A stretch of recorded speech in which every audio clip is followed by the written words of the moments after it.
So we've been taking a look at instrument racks, and at the end of the last tutorial I mentioned that we would be taking a look at zones. So you see, when we click on the chain selector show hide button, that above our chain list we have this button that says hide, and to the left of it we have chain, velocity and key. So these are your zones, and what these zones do is they act as gates that determine whether sound will be allowed to pass into any of your instruments once the MIDI data is received. So this is very powerful stuff. Let's start off by taking a look at key zones. So when we click on key, you'll see that we have, for each of our three instruments, these green lines that appear, and they range across a piano roll that has about 11 octaves worth of sound on it.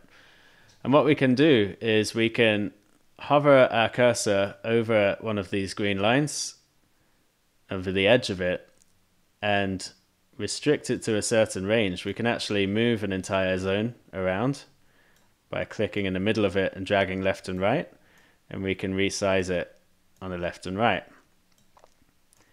We can also adjust its fade. So above the green line is a lighter, thinner line, and we can create this fade which will attenuate the velocities. Sometimes it's hard to grab it unless you look carefully. Okay, so we can attenuate the velocities using this fade, and we can create another zone for this second instrument. Again, we can use fades here. And then we can create a zone for this final instrument. So that means this instrument selected on the screen now is only going to play if I play notes above this E3 note.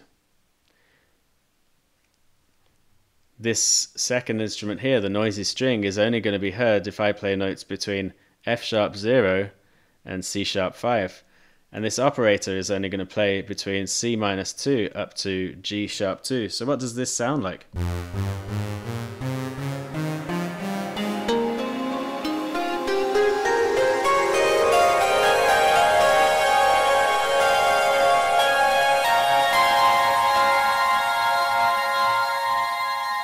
It sounds like that.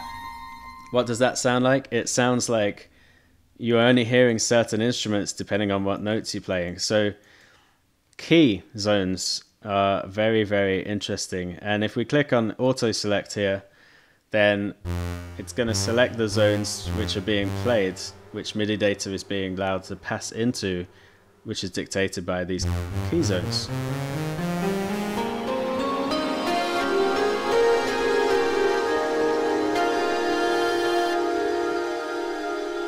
Awesome. So that's key zones. What we're going to do next is take a look at velocity zones. So I'm going to click on velocity zones here. And you can see that now we don't have a piano roll. We have numbers where 1 is the lowest possible velocity that you can press a MIDI key on your keyboard or a pad if you're using Ableton Push or similar, up to 127, which is the hardest you can possibly strike a note. Okay, so as long as you're working with an instrument that has velocity sensitivity in it, so in my three instruments here, the noisy string instrument has velocity sensitivity, so I'm soloing it, and what I can do is I can select this fader here, drag this out, and what this is saying is when I play lower notes, lower in the piano roll, those are going to be played at lower velocities. But as we play higher notes, higher up in the scale, those are going to be played at higher velocities. And you can hear that's very loud and it's distorting. So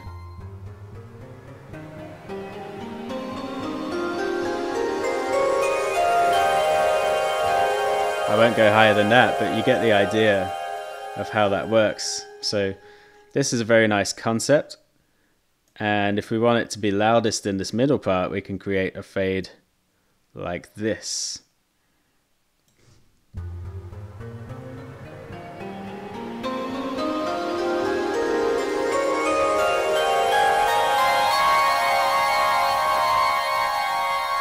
Okay, so you get the idea of how velocity zones work. Those are very powerful tools as well.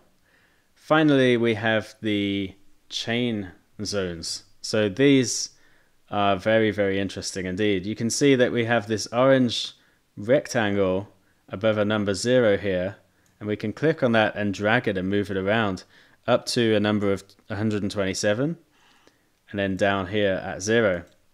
So what can you do with this chain zone? Well, you see we have these 3 blue zones here. What I can actually do is elongate these. So let's elongate them over this entire range here.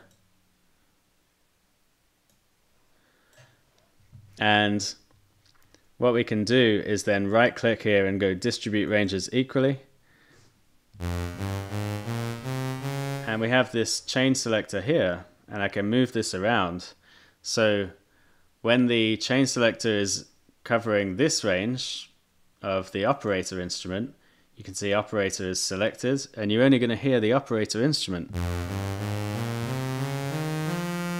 But if I move into this range, you'll see the noisy string is now selected, and now I can only hear the noisy string instrument.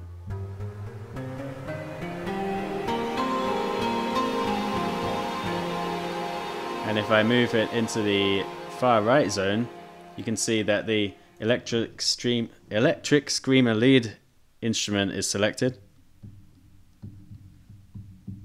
And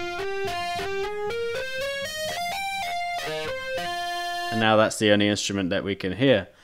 So this is a really cool concept, and what we can do to make use of this is select this chain selector, click on it, right click on it, and we can map it to a macro. So now we can move this macro around, and later I'll be showing you how to map this to a MIDI controller such as a knob, and you'll be able to move this around while playing a melody.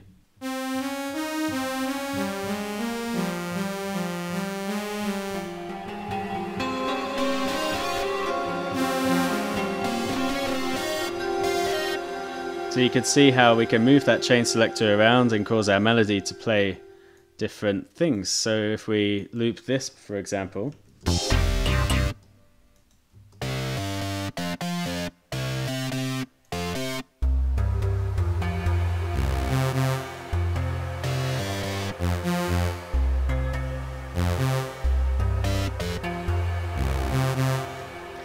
and we have a lot more possibilities. I can bring this to here, create a fade there. I can bring this one out here, create more of a fade there. And now we'll be able to create a smooth fading or transition between these different voicings.